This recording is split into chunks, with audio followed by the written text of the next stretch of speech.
Hello everyone, and welcome to my The Bold Fans channel. I hope everyone is having a wonderful day.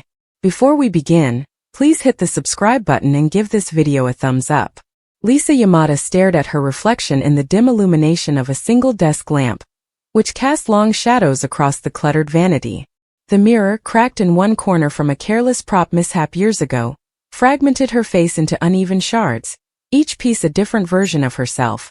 The wide-eyed ingenue from her first audition, the fierce diva who'd clawed her way through boardroom battles, and the weary woman now at 34, wondering if the spotlight had finally burned her out.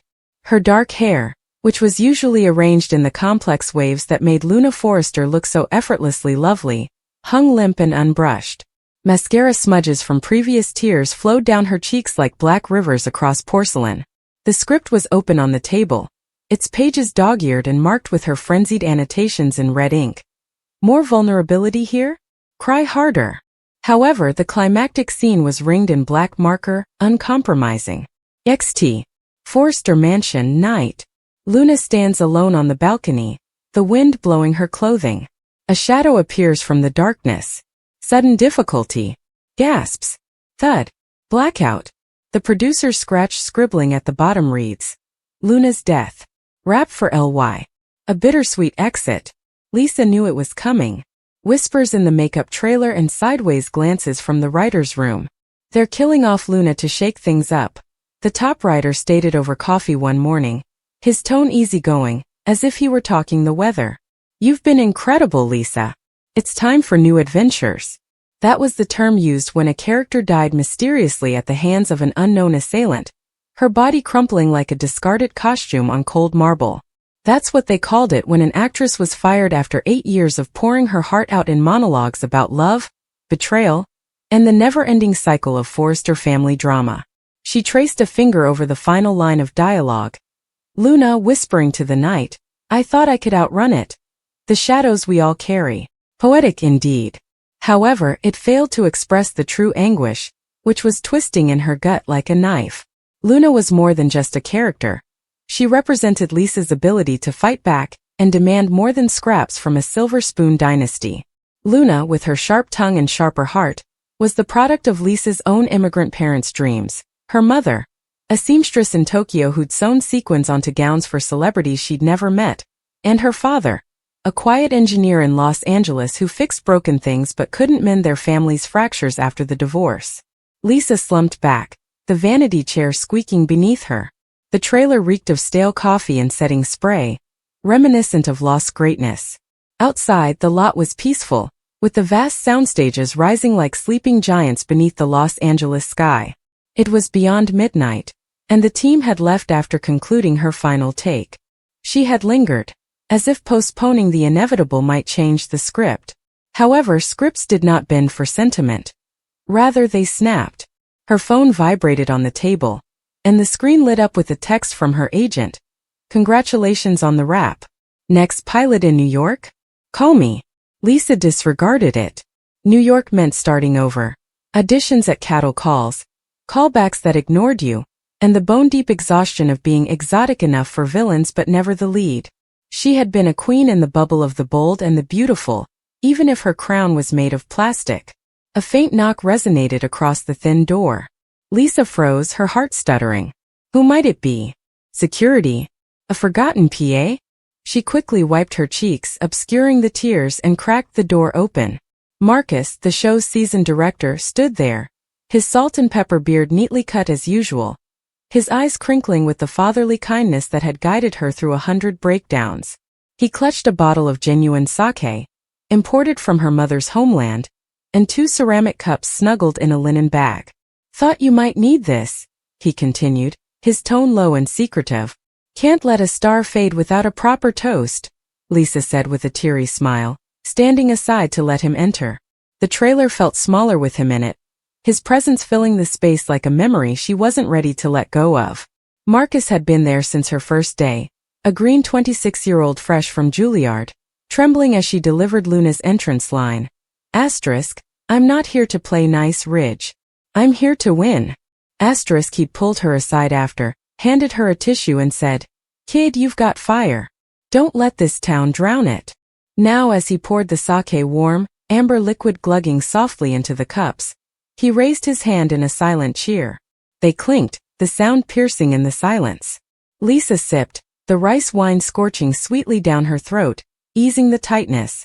"It's not fair," she said quietly, laying the cup down. Her voice cracked, revealing the steel she had created for the cameras. Luna deserved better. A wedding, maybe. Or at least, answers. Who kills her off like that? Some shadow? It's lazy. Marcus agreed and sat down on the faded couch across from her. His knees cracked audibly, a reminder of the decades he'd spent dealing with egos and angles. Networks want shock value. Luna's arc was peaking too much, maybe. The mystery killer? It's a hook for sweeps. Next month they'll reveal it. He trailed off, raising his hand. It doesn't matter. The point is, it's not about her or you. But it feels like it is. Lisa's eyes welled up, heated and demanding. She blinked hard, but the tears flowed anyhow, tracing new patterns. I built her from nothing. Remember her first storyline? The affair with Carter, the blackmail from Quinn. I stayed up nights rewriting those scenes in my head, making her tougher, realer. And now poof, dead on a balcony because some exec thinks viewers need a twist. He reached for her hand as he squeezed it.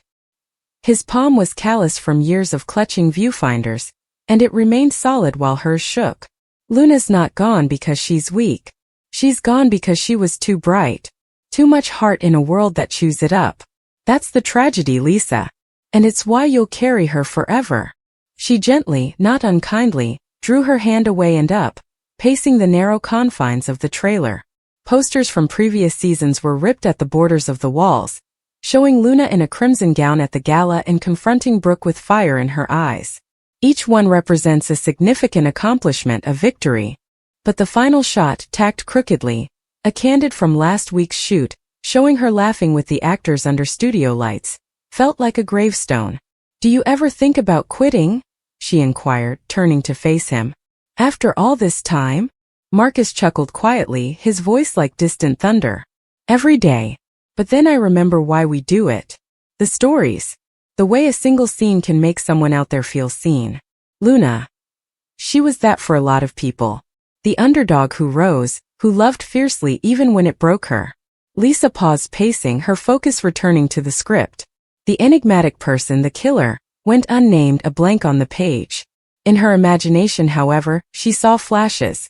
A gloved hand emerging from fog, the glitter of a knife in the moonlight.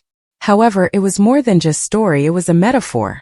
The shadows that plagued every actress, the casting couch whispers, the ageism that crept in after 30, the never-ending grind that left you hollowed out. She sunk back into the chair, the sake warming her from within and releasing memories like threads from a tearing split. "My mom used to say, Lisa-chan, life is like a kimono. Beautiful, but one tear and it's ruined forever." She imitated her mother's accent, a delicate lilt that had faded after years in America. "She sewed for the stars back home, you know? I dreamed I'd be one. Now look at me. Stitching stories for pretend families while mine falls apart." Marcus inclined his head, listening without interruption, as he did on stage when an actor needed to vent mid-take. "Dad's in the nursing home upstate. Alzheimer's eating him alive. Last time I visited he called me Hannah. My sister's name. She's been gone 15 years, Marcus. Overdose. And I was too busy filming Luna's big revenge arc to fly back for the funeral."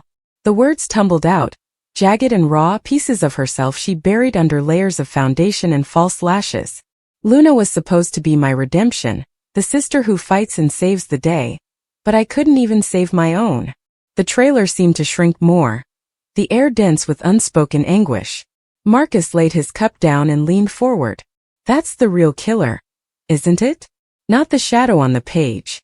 The one inside, the one that whispers you're not enough."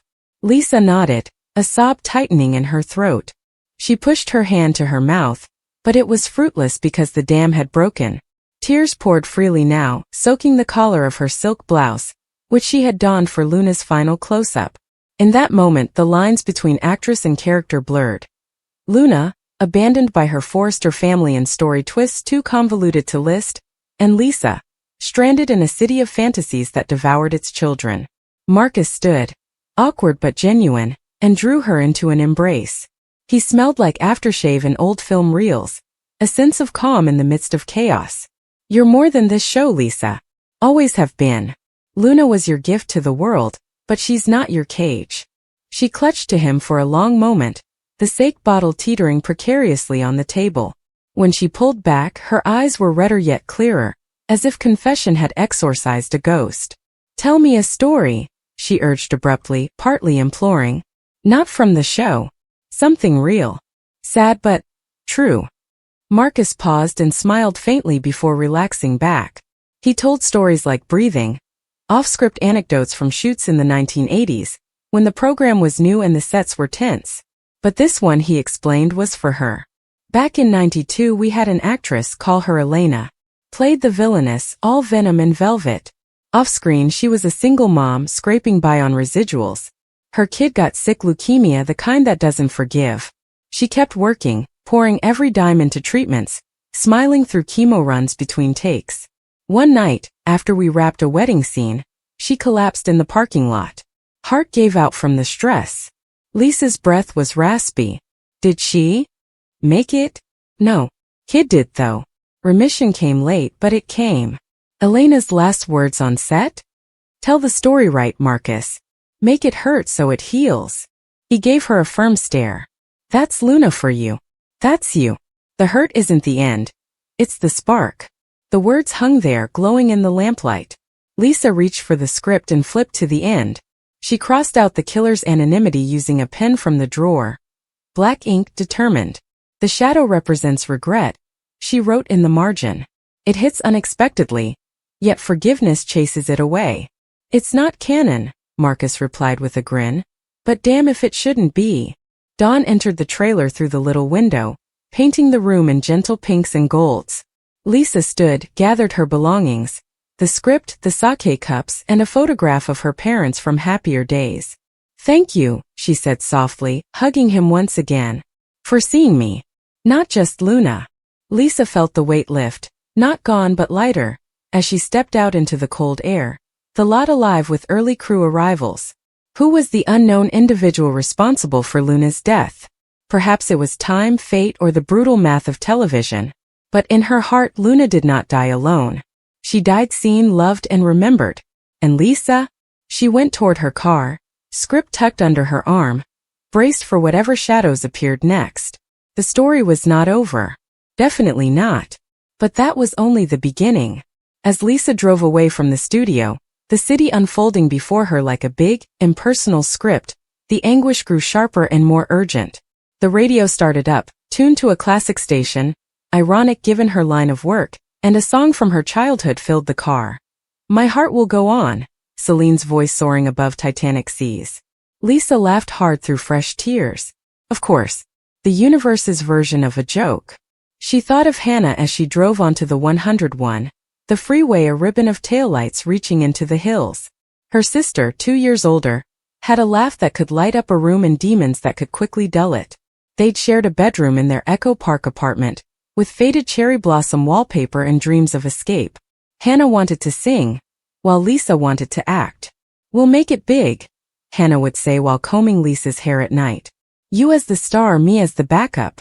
Unstoppable. However, Hannah's star burned too hot and too fast. Pills from a boyfriend's stash, parties that devolved into chaos. Lisa was in the conference room with the group, laughing over quips when her phone vibrated with. The wedding hall shone with gentle light, yet the air had a gravity that no one could ignore. Ridge stood at the altar, his gaze fixated on Brooke with an intensity that seemed to permeate everything else in the room. For years they had circled each other, clashed, harmed one another, yet always found their way back. Today was supposed to be a moment of resolution, a declaration that despite everything, despite all the heartache and betrayal, they were destined to find peace in each other's embrace. Brooke smiled tenderly, but behind her glittering eyes was a storm she couldn't calm. She knew the secret couldn't stay buried indefinitely. She had told herself that today of all days was not the time, and Ridge deserved a wedding free of shadows. But life, harsh and merciless, had different intentions. Hope watched her mother from the front row, her hands tightly gripped in her lap. She wanted it for Brooke. She wanted her mother to finally find the bliss she had been after but couldn't seem to hold on to. But something gnawed at her heart. Brooke's posture was off, her breath irregular, and her lips pressed together in ways that hinted at something more than anybody else could see. The ceremony began with remarks that should have uplifted spirits. But just as the pastor began to speak of eternal love, the doors creaked open. A younger man, reluctant yet resolute, entered the room. Every head turned, and murmurs circulated. Brooke's breath froze in her throat as her secret emerged into the light. He should not have arrived. She had urged him to stay away, telling him that this wasn't his place, not now. But love can trick even the strongest, and Brooke realized there was no way out. Hope's face was filled with confusion as she watched the man approach. And then, as if the world had slowed into terrible clarity, the truth gushed forth. The whispers became louder, and queries circulated around the hall. Ridge's brows furrowed, his gaze shifting from Brooke to the guy who now stood in defiance of every vow about to be made. Brooke tried to speak, but nothing came out. Her quiet was deafening. "Tell them," the young guy asked, his voice breaking. "Tell them the truth, Brooke." Hope got to her feet, shaking her head in amazement. "What truth? Mom, what is he talking about?" Brooke's tears flowed freely, the weight of years falling down. She wanted to shield Ridge and Hope, but the falsehoods had caught up with her. She had built her life on love and passion, but also on decisions that now surrounded her without mercy. The confession slid from her lips like shards of glass. "I loved him and he loved me. I never intended it to happen, but it did. And it affects everything." Gasps echoed across the room. Ridge stood motionless, his reality splintering in front of everyone present. Hope's voice crackled like lightning. "You were with him, right? With someone about my age? While you promised Ridge forever." Her words resounded with devastation. Ridge was not the only one who bore the brunt of the betrayal. She was also involved. Ridge's jaw tightened, and his body trembled with wrath and grief. The man he expected to marry and lead a peaceful life had betrayed him in the cruelest of ways. His mind raced with memories of every time he had chosen Brooke over someone else, every time he had forgiven, only to find himself humiliated again. Brooke reached out for him desperately, her hands trembling. "Please, Ridge. It was a mistake, a weakness, but my love for you has never changed. I need you to believe that." Ridge's eyes were hollow now, his voice low and sharp. "I've given you everything, Brooke. I have bent, broken, and rebuilt all for you. And is this how you're repaying me?" Hope cried, her heart tearing in half. She had always been her mother's defender, the one who understood Brooke's desire for love and the need to never be alone. But it was too much. "You have injured him, Mom. You've damaged all of us." The younger man's presence was agonizing, a reminder of what could never be undone. He stared at Brooke with love, anguish, and regret, knowing that nothing could be healed right now. Brooke, caught between two men, her daughter's shattered faith and Ridge's wounded heart, knew she had lost everything in one moment of weakness. The event descended into turmoil, with voices raising and tears spilling. Ridge turned and walked away, the picture of betrayal imprinted on his psyche. Hope followed him with her gaze, divided between her devotion to her mother and her feelings for the man who had been more like a father to her than anyone else. Brooke dropped into her chair, sobbing so loudly that it drowned out the whispers surrounding her. For once, she lacked the strength to fight and no words to justify or soften the reality. She had damaged the one thing she desired the most: the opportunity to grow old with Ridge and stand beside him as his life partner. Hope went to her knees in front of her mother, her face drenched with tears. "Why, Mom? Why did you do that?" Brooke held her daughter's face in quivering hands. "Because I was lonely and weak. Because I am human, Hope. But I've never wanted to lose you. I never wanted to lose Ridge." But wanting and deserving were not the same thing, and Brooke realized the gap between them in that instant. Outside, Ridge stood in the chilly night air, staring at the city lights as if they could provide answers. His heart wrenched, his chest hollowed, and his faith crumbled. He'd fought for Brooke for so long, but perhaps fate was trying to tell him something all along. Certain loves aren't meant to stay, no matter how hard they try. Inside, Brooke sobbed into Hope's arms, knowing that this was the cost of her decisions. A price that no amount of love or pleading could ever truly remove. The wedding was ended, but the misery had merely begun.